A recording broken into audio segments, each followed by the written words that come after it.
नरेंद्र मोदी, अमित शाह, राजनाथ सिंह, ये बड़े बड़े मिनिस्टर्स के नाम तो हम दिन रात न्यूज़ में सुनते रहते हैं, पर क्या इंडिया का बेस्ट मिनिस्टर जिसने कम से कम राजनीति करते हुए देश के लिए काम किया है वो इनमें से हैं? ये तो आपको आगे वीडियो में पता चल ही जाएगा, लेकिन उसके साथ ही बहुत ही अंडररेटेड पर बहुत ही हार्ड वर्किंग मिनिस्टर के बारे में भी आपको बताऊंगा, जिनके बारे में हर इंडियन को पता होना ही चाहिए। तो प्राइम ऑडियंस, वीडियो को एंड तक देखना और मैं गारंटी देता हूँ कि वीडियो के एंड में आप इस वीडियो से निराश नहीं होंगे।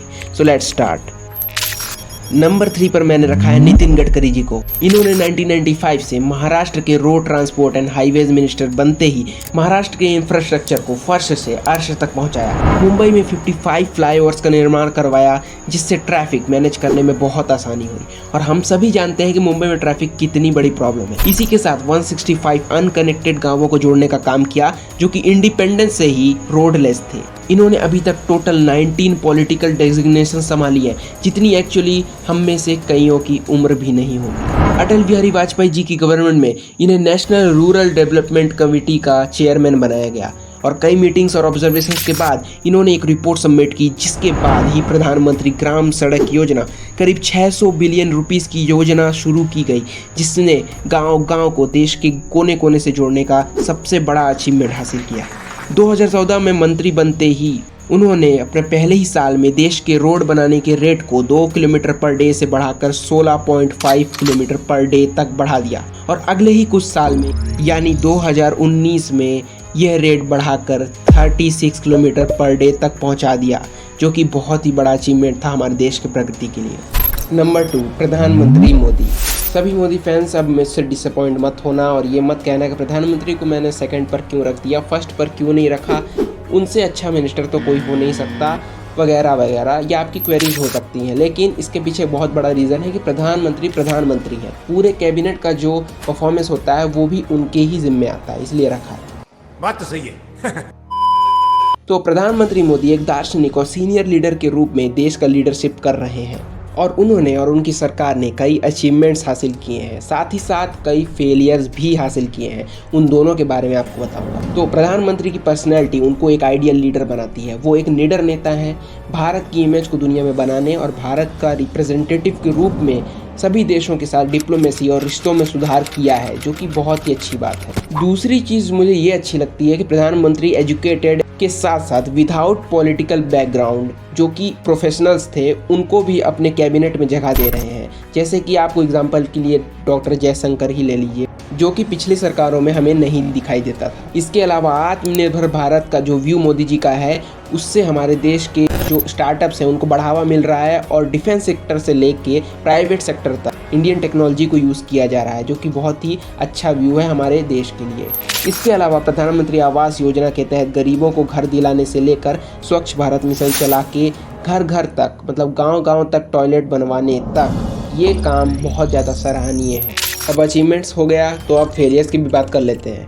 तो सबसे बड़े फेलियर की बात करें अगर मोदी गवर्नमेंट की, तो demonetisation is the biggest failure of Modi government. Idea सही था, लेकिन सही एग्जीक्यूशन ना होने की वजह से ब्लैक मनी तो नहीं निकला, लेकिन लोग बहुत ज़्यादा परेशान हो गए। सेकेंड बिगेस्ट फेलियर की बात करें तो ये है taxation system of Modi government. GST के बारे में कोई ज़्यादा बात इस समय कर नहीं रहा है, लेकिन जीएसटी सिस्टम कई जगह पर कारगर साबित होने के साथ साथ कई जगह पर कम्प्लीटली फेल भी हुआ है। और पेट्रोल प्राइसेस के बारे में तो आपको मुझे बताने की ज़रूरत भी नहीं है। और आपको एक अजीब सी बात बताता हूँ, आपको बता दूँ कि पेट्रोल इंडिया में पाकिस्तान से भी ज़्यादा महंगा है। पाकिस्तान जो कि एक इकोनॉमिक क्राइसिस झेल रहा है, वहाँ पर पेट्रोल का रेट इस समय 262 रुपये है, जो कि एक्चुअली इंडियन करेंसी में कन्वर्ट कर दिया जाए तो वो हो जाता है 77 रुपये के करीब। तो मतलब 50 रुपये सस्ता पेट्रोल मिल रहा है पाकिस्तान में इंडिया से, तो आप हालत समझ ही सकते हो।